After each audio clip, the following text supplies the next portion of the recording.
Welcome to part 2 of this air conditioning delete brake duct install video. We are now ready to take these backing plates and pipes and hose and brackets and figure out how to fit them onto the E46.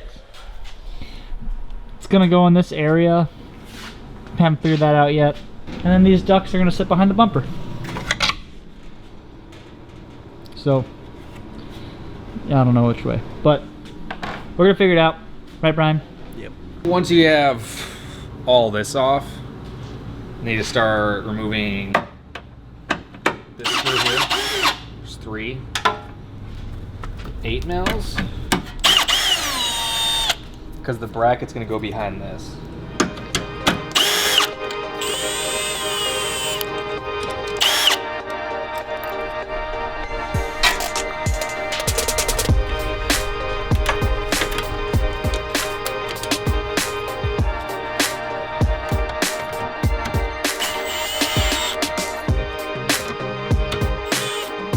Alright, this last one, you're just gonna have to make it fit. Yeah.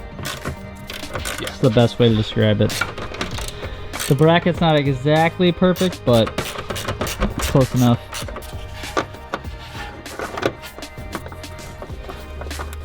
This will. Yeah, this tab ends up going on the rad support, front core support. Core support. There's like a hole that this lines up with. The outward lower headlight screw hole.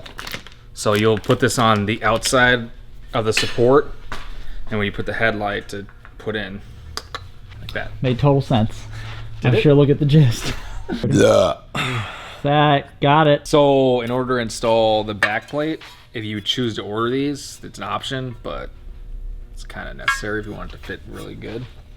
We must remove the caliper, the carrier, the rotor, and then cut the shield unless you plan on replacing your hubs. If you can replace your hubs, like if you need it done, it'd be the perfect time because you can pull hubs and you can pull it off without cutting it all up to get it off.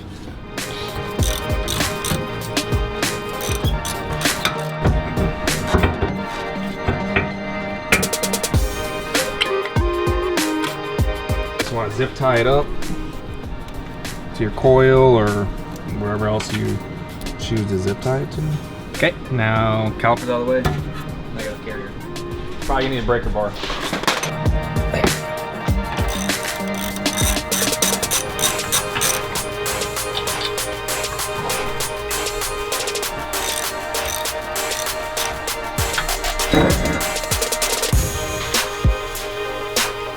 You're just gonna cut this dust shield off, and you're gonna want to get the wheel speed sensor out of the way so you don't damage it.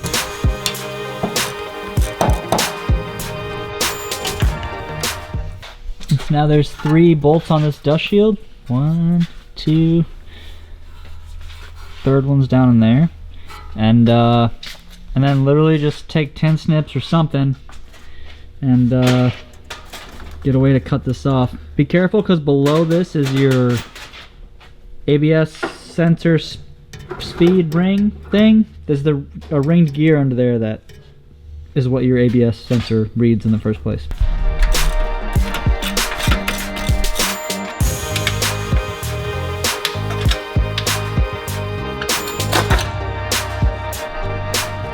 So next up is mounting the brake duct itself, but I wanted to take a second to maybe explain the benefits of this. So inside your brake rotor, you got these various vanes that allow air to go through to cool the brake disc. Now when you put this brake shield on, there'll be a duct connected to this, and as you can see, it'll guide air inside the hat of the brake duct, will allow for even better cooling than just without it alone. So it's just guiding air into the center of this hat. Alright, so what we got going on next is the first sort of fitment discrepancy that we have to resolve. This bracket hits the top of this knuckle and doesn't allow all the holes to line up properly. They end up being off. We're gonna grind along this edge right here and make more room.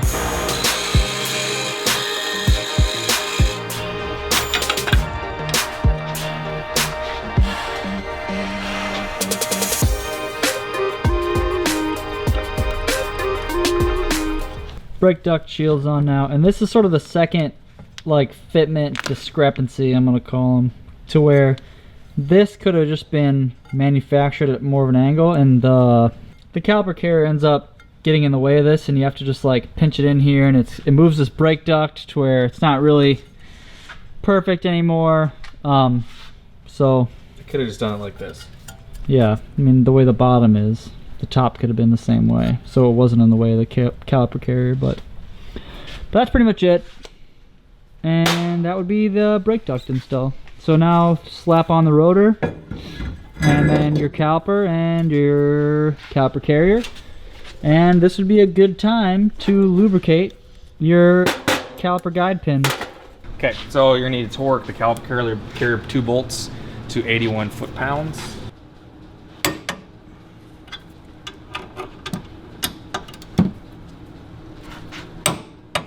$22 foot-pounds for the caliper.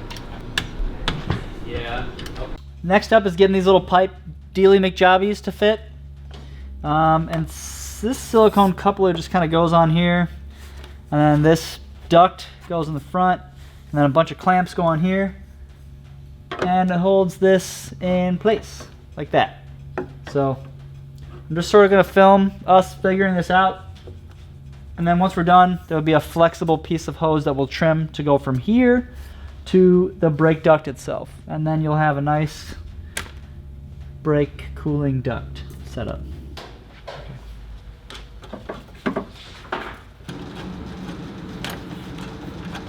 Okay, so the wheel is turned to the right because in this position it'll be the farthest away from this port. So now we're gonna figure out how long of a length of flexible hose we'll need. We're just gonna cut it in half and ensure that it'll fit this little man here.